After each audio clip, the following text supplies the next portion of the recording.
Howdy folks, we are back for a follow-up. It is 6:31 p.m. Central Standard Time on May the 10th, 2022. Hope our creators keep you well and safe wherever you are in the world.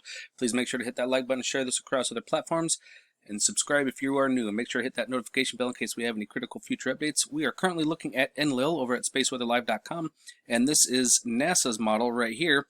And as we can see, it again, Enlil, yes, Enlil. We can see that we had that flare that came off the southeastern limb going this way, but the one that they're showing that coming at us is just barely a little glancing blow of a little poof. Well, the one that was looking right at us was bigger than the one over here. So what gives here, NASA? What are you doing here? I'm not relying on that too much, but it is showing that we're going to have an impact on it. But it's showing like it's just going to be a little poof, just a little poof. I don't know about that. No, as we come up here to Space Weather Prediction Center's model, this from NOAA, it is showing a little bit larger. It looks like we're going to be in the red, which would be about 20 centimeters cubed worth of plasma. But I don't know so much about that. We're going to come over here and check out European Space Agency, their Euphoria model, and as we can see here, it's actually showing something a little bit different. We did take an impact, according to them, on the 8th. Which is when we were expecting right around the arrival. Actually, I was expecting between the 9th and the 10th, and they're showing the one here on the 10th, which is today, 2000. So this just happened a little while ago. So we got up to about 40 centimeters cubed, but it has not quite updated for the eruption that we had go off today. So I'll keep an eye on this one here, and I'll let you guys know. They probably won't update this thing until tomorrow just because they be slacking, punks. So we'll come over here and we'll take a look at seeds. And we'll get right up here to our eruption point. And this right here is a reverse ink filter being black and white. And this here is LASCO C2. And we will actually get right up to just about now. Right here we can see our eruption, the one that went off the back side. That was over here. Okay, and then this one here is going to be coming off right there. Now as we see that coming off, now notice how it's like 2 hours difference. Because it actually came off at 13:55. But we see it coming off the southeastern limb before we start seeing it here. And then all of a sudden, look at them jump from 1548 to 1912. You think they're hiding data?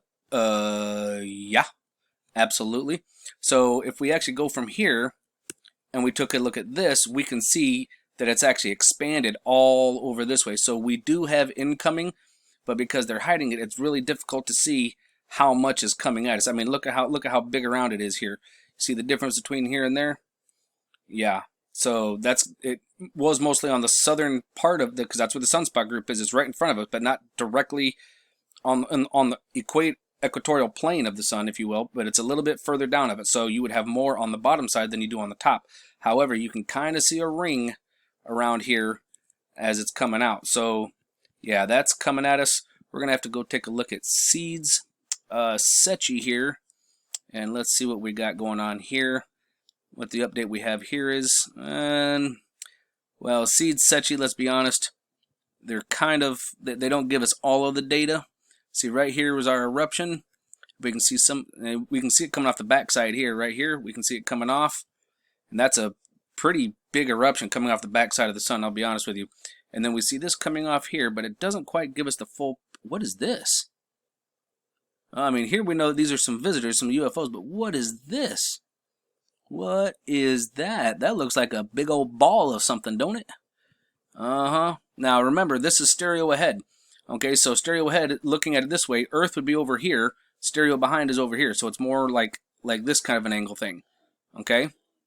With Earth being right over here. So that's coming at us. We've got that coming right in our direction.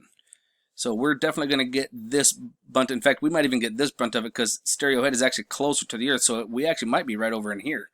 In this region. So yeah, that's coming at us, and they're showing like a little bit of piff of nothing over here on Enlil.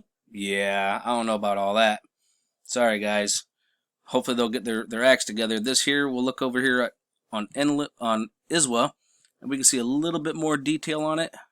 Oh, sorry, let me zoom in here for you. We can see a little bit more detail on it coming out at us. And I think we're going to get a nice little dose of plasma from that.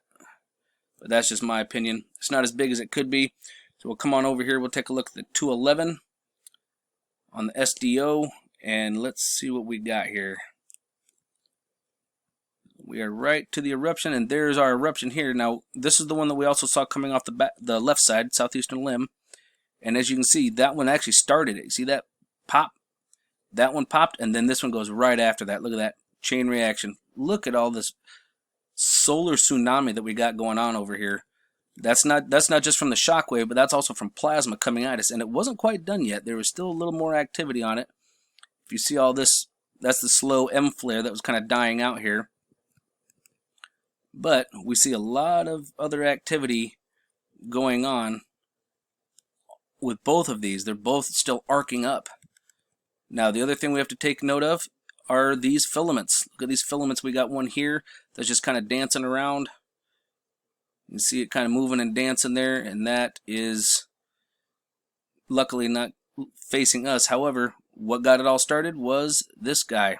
This nice plasma ribbon that did release, and as we see it getting recaptured by the sun, we'll actually take a look at it more over here on the 171. This one has a little bit better, I think, and you can clearly see the plasma filament right here. And let's go ahead and advance this, and we'll see. Look at all that motion. Now, a lot of that did get flung out into space, but it is going beneath us. We are not going to see the effects of that. And boom, there it is. Now, if you watch, I like watching the 171 because you can see the filaments stretching out. You can really see the filaments of magnetism and energy as it's flipping out. Boom, and there's a strike. Now, if you watch this side here, you'll actually see some more movement going out. See that right here? Watch right here. Look at that.